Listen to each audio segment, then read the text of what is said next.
Hello friends, welcome to सफलता मंत्र। दोस्तों, आज की क्लास थोड़ी सी लेट हो गई है, लेकिन आप सभी लोगों के जो पिछली वीडियोस में सबसे ज़्यादा कमेंट्स आए थे वो यूपी टीजीटी को लेकर आए थे। और टीजीटी में भी जो आपका मेन सिलेबस है, प्रत्येक सब्जेक्ट का जो मेन सिलेबस है उसको लेकर सबसे ज़्यादा प्रश्न आए थे। तो आज आप सभी लोगों को बिल्कुल सटीक सिलेबस जो कि आपके प्रत्येक सब्जेक्ट का है वो आज की क्लास में हम लोग चर्चा करेंगे। आप लोग एंड तक जुड़े रहिएगा, चैनल को सब्सक्राइब कर लीजिएगा और अपनी पूरी सटीक तैयारी के लिए ऐसे ही जुड़ने के लिए टेलीग्राम पर जुड़ना मत भूलिएगा। तो सभी सब्जेक्ट का सिलेबस आपको दिखाया जाएगा। इसके पहले आप एक बार वैकेंसीज पर नज़र डाल लें और देख लें कुल कितने सब्जेक्ट हैं, क्या क्या उसमें वैकेंसीज हैं। ये आपके सामने बालक वर्ग का पूरा जो वैकेंसी का ब्यौरा है वो आप लोग देख सकते हैं। सबसे ज़्यादा वैकेंसी अगर किसी में है तो वो आपको देखने को मिल रही होंगी। यहाँ पर हिंदी में 1054 वैकेंसी, जनरल में, ओबीसी में 405, एससी में 276 और एसटी में 7 वैकेंसी, यानी कि कुल मिलाकर 1742 वैकेंसी आपको देखने को मिलेंगी। और अगर टोटल की बात की जाए तो टोटल सबसे ज़्यादा वैकेंसी आपकी मैथ में है। किसमें है? मैथ में है। और मैथ ज़्यादा टफ भी पड़ता है क्योंकि आपको ऑब्जेक्टिव टाइप क्वेश्चन को जब पूरी तरीके से हल करके उसका आंसर देना हो तो वो बहुत ही ज़्यादा कठिन हो जाता है। इसके बाद आपकी 1741 वैकेंसी आपको विज्ञान में देखने को मिल रही है। इसके बाद आपकी 1587 टोटल वैकेंसी इंग्लिश में है। बहुत ही ज़्यादा, बहुत बढ़िया वैकेंसीज हैं।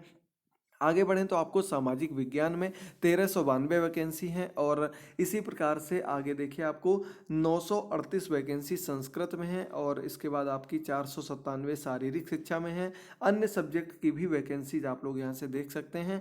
और इसी प्रकार से बालिका वर्ग में पढ़ते हैं तो उसमें भी आपके टोटल 15 सब्जेक्ट हैं। अंत वाले दो लगभग एक से रिलेटेड ही हैं, तो मान के चलते हैं 14 सब्जेक्ट आपके हैं। और यहाँ पर भी आप वैकेंसीज को पूरा मिला सकते हैं। तो इस आधार पर जो आपकी टोटल वैकेंसीज बनती हैं लगभग आपकी 12,900 वैकेंसी बनती हैं, जाकर के 12,900 प्लस वैकेंसी बनती हैं। तो इन्हीं वैकेंसीज के आधार पर आपका जो सिलेबस है, एक एक करके सभी सब्जेक्ट का सिलेबस आपको देखने को मिलेगा। सबसे पहले बात करते हैं प्रशिक्षित स्नातक के अंतर्गत, टीजीटी के अंतर्गत हिंदी विषय की। तो हिंदी विषय का सिलेबस आपके सामने है, देख सकते हैं। हिंदी साहित्य का इतिहास पूरा बहुत ही व्याख्यात्मक तरीके से आपको पढ़ना होगा, जो कि आपके मुख्य रूप से बीए के सिलेबस में आप लोगों को देखने को मिल सकता है। ये आपका आदिकाल, भक्तिकाल, इसके अंदर जो कुछ भी होता है वो सब कुछ, रीतिकाल, आधुनिक काल, भारतेंदु युग, द्विवेदी युग, छायावाद, प्रगतिवाद, प्रयोगवाद और नई कविता, ये सब कुछ आपका हिंदी साहित्य का इतिहास हो गया। इसके बाद गद्य साहित्य का विकास हो गया, यानी कि गद्य की क्या क्या विधाएं हैं, उसके अंतर्गत उसका विकास कैसे हुआ, इस सब कुछ इसके अंतर्गत सम्मिलित हो जाता है। हिंदी के रचनाकार हो गए और उनकी रचनाएं हो गई। आगे बढ़े तो काव्य के भेद, बहुत ही व्यापक रूप से जो कुछ भी आप पढ़ेंगे, ये नहीं कि आपने जो यूपी टेट, सुपर टेट इनकी तैयारी के लिए पढ़ा है उससे इसमें कुछ नहीं होने वाला। ये मान के चलिए जितना डीपली आप पढ़ सकते हैं, जितने अच्छे ढंग से अच्छी बुक से आप लोग थ्योरेटिकल वे में पढ़ सकते हैं, वही इसमें ज़्यादा मायने रखता, वही सबसे ज़्यादा काम आने वाला है। आगे बढ़ते हैं तो हिंदी की बोलियां, विभाषाएं, इसके बाद शब्द संपदा, हिंदी की ध्वनियां, देवनागरी लिपि, नामकरण, इसके बाद आपका हो गया विशेष विकास, विशेषताएं, त्रुटि स्वीकार, त्रुटियों का सुधार के प्रयत्न, इसके बाद व्याकरण पूरी हो गई, लिंग, वचन, कारक, संधि, समास, वर्तनी, वाक्य शुद्धिकरण, शब्द रूप के अंतर्गत आपके पर्यायवाची, विलोम, श्रुति संभिन्नार्थक, वाक्यांश के लिए शब्द, मुहावरे और लोकोक्ति के अंतर जो भी मुख्य रूप से आता है वो सब का आ जाएगा। संस्कृत साहित्य भी इसके अंदर थोड़ा बहुत पूछा जा सकता है, जो कि मुख्य रूप से हिंदी में ही आएगा, संस्कृत में नहीं आएगा, हिंदी में ही। टोटल आपके क्वेश्चन 125 होंगे और आपका जो पूरा पेपर होगा 500 प्रश्नों का होगा। उसी के आधार पर आपको हिंदी देख लेना, ठीक है। ये यहाँ से हिंदी का सिलेबस आपका कंप्लीट हो गया। इसके बाद डाउट उठता है तो आप लोग सीधे कमेंट बॉक्स में कमेंट करिएगा। अगली क्लास आपको कल मिलेगी, जो कि आपकी पीजीटी पर आधारित होगी और उसमें हम पीजीटी का बिल्कुल सटीक सिलेबस आपको दिखाने वाले हैं। इसकी हमने पूरी पीडीएफ अपने टेलीग्राम चैनल पर पहले ही अपलोड कर दी है, वहाँ से आप इसे डाउनलोड कर सकते हैं और देख सकते हैं। दूसरे नंबर पर बढ़ते हैं, संस्कृत में काफ़ी अच्छे वैकेंसी हैं।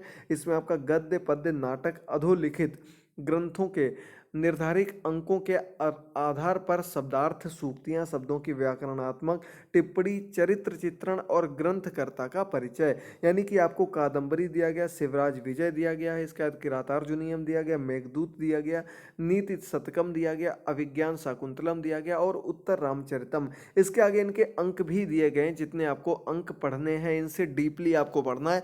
कुछ भी पूछा जा सकता है इन ग्रंथों से, इनसे संबंधित शब्दार्थ, सूक्तियां, कुछ भी आ सकता है, इतना मान के चलिए। आगे बढ़ते हैं तो व्याकरण आपकी पूरी हो गई।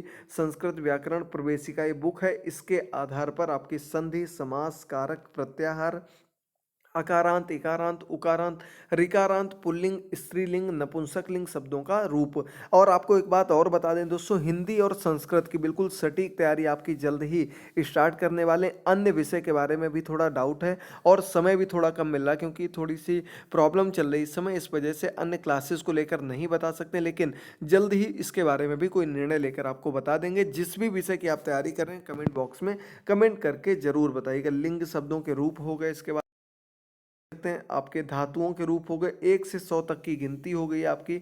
और आगे बढ़ते हैं, देखिए आपको धातुओं के लट, लोट, लट, लिट, लंग और विधिलिंग के रूप हो गए, यानी कि आपके ये लकार रूप हो गए। इसके बाद आपके संस्कृत सुभाषित, सूक्तियां, वाक्य परिवर्तन और अशुद्ध परिमार्जन ये हो गया। इसका संस्कृत प्रशिक्षण की दृष्टि से व्याकरण, अनुवाद, पद्य पाठन की विधियां, यानी कि थोड़ी बहुत पेडागोजी भी पूछी जा सकती है।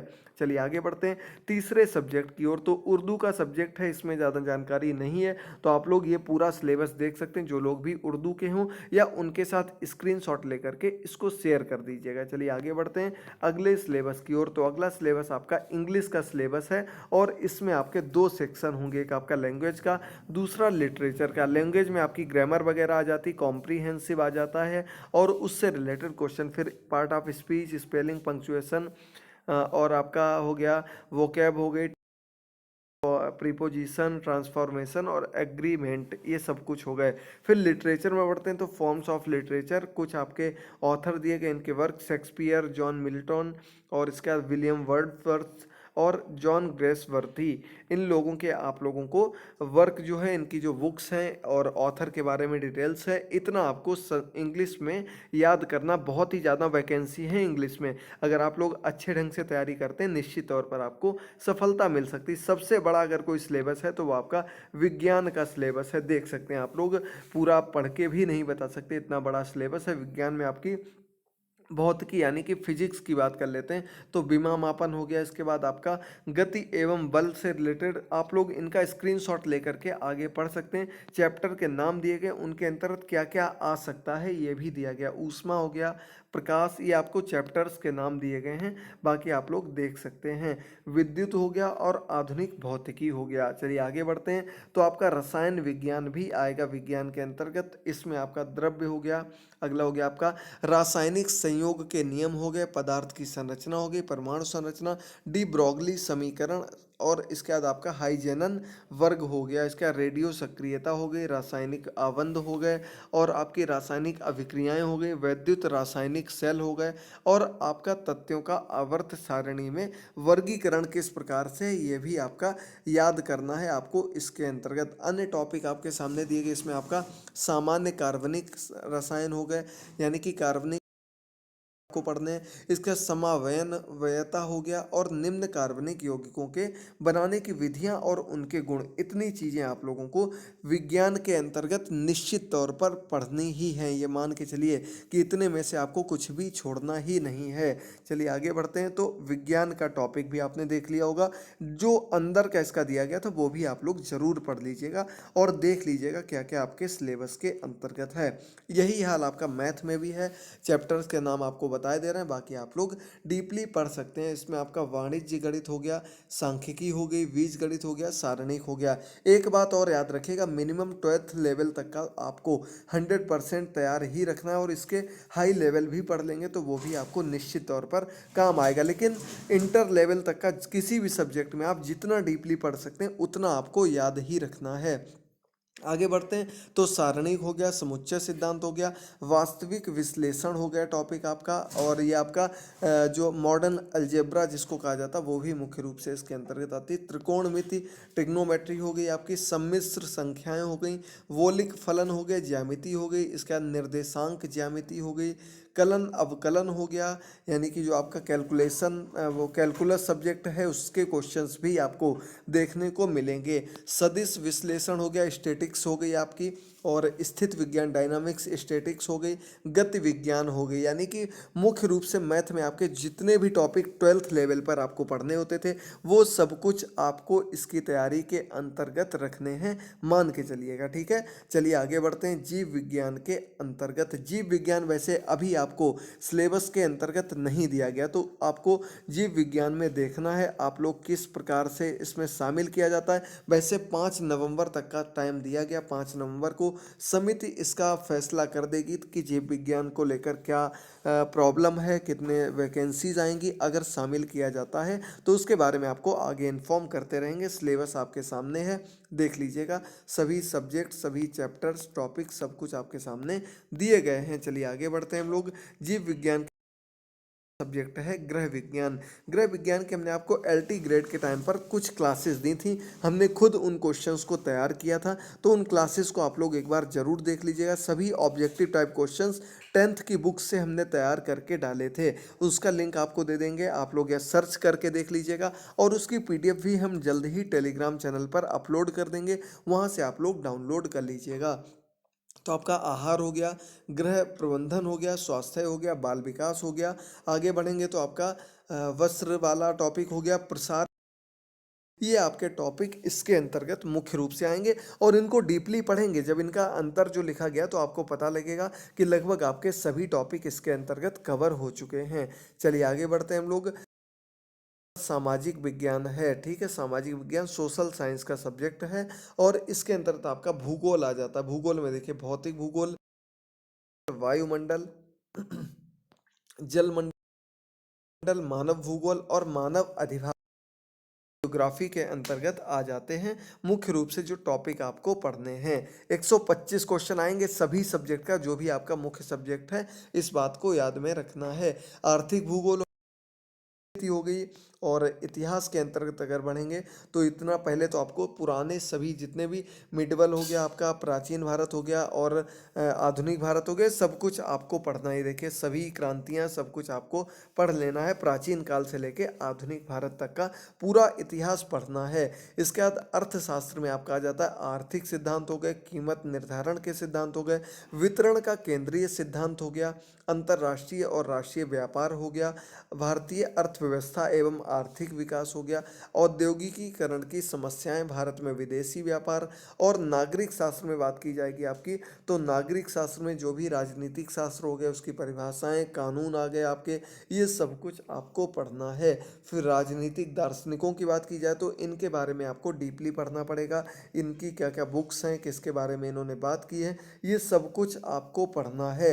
ये देखिए क्या लिखा गया है इसमें कि उपरोक्त 4 विषयों में प्रत्येक अभ्यर्थी को किन्हीं 2 विषयों के प्रश्न हल करना होगा। जिस सब्जेक्ट से आप रिलेटेड होंगे उसके क्वेश्चंस आपको करने होंगे, बाकी जो इसके बारे में आगे की इन्फॉर्मेशन होगी वो आपको आगे इन्फॉर्म करते रहेंगे, बताते रहेंगे। जैसे आप लोग जुड़े रहेंगे, जो भी आपके डाउट होंगे कमेंट करके बताते रहिएगा। चलिए बढ़ते हैं आगे चित्रकला की ओर। आर्ट में आपको सभी शैलियाँ पढ़नी होती हैं मुख्य रूप से, फिर अन्य जो आपकी कलाकृतियाँ होती हैं कहाँ किस क्षेत्र की है, किस आधार पर है, किस आपके क्षेत्र से बिलोंग करती है, सब कुछ आपको देखना होता है। आपके सामने दी गई किस काल की हैं ये भी आप लोगों को याद करना होता है। अगला हमारा संगीत, तो संगीत से ज़्यादा लोग नहीं होंगे, गायन और वादन ये दोनों सब्जेक्ट हैं, आप लोग देख सकते हैं। गायन का सिलेबस वो रहा, वादन का सिलेबस आपके सामने है। ये सभी आप लोग स्क्रीनशॉट ले सकते हैं या फिर पीडीएफ डाउनलोड करके अपने सब्जेक्ट का सिलेबस आप लोग देख सकते हैं। चलिए बढ़ते हैं हम लोग आगे की ओर। तो ये आपका आज का टीजीटी का सभी सब्जेक्ट का कंप्लीट सिलेबस आपके सामने आ गया है। यहाँ से आप लोग सिलेबस देख लीजिएगा। अगर इसके बाद भी आपके मन में कोई डाउट बचता है तो कमेंट बॉक्स में कमेंट करना मत भूलिएगा। पुरानी क्लासेस में हमने आपको पूरा विवरण दे दिया है टीजीटी पीजीटी का, उसका लिंक नीचे कमेंट बॉक्स में पहला दिया गया है, वहाँ पर जा करके उसको जरूर देख लीजिए। लीजिएगा। फिर से आपको बता रहे हैं, टेलीग्राम पर जुड़े रहेंगे तो आपको बहुत फ़ायदा मिलता रहेगा। सब कुछ फ्री में बिल्कुल अपलोड करेंगे, आप लोगों को देते रहेंगे। तो इसके लिए जल्दी से चैनल को सब्सक्राइब कर लीजिएगा। कल आपके डाउट्स और पीजीटी का सिलेबस आपको देखने को मिलेगा। तो आज की क्लास में इतना ही। जुड़े रहिए, तैयारी करते रहिए और आज से ही अपनी तैयारी में लग जाइए। 10th 12th की बुक्स ले लीजिए, एनसीईआरटी या कोई भी बुक्स मिलती हैं उनको आप लोग पढ़ना प्रारंभ कर दीजिए। चलिए आज की क्लास में इतना ही। थैंक यू दोस्तों, गुड बाय, टेक केयर, अपना ख्याल रखिए। मिलते हैं अगली क्लास में।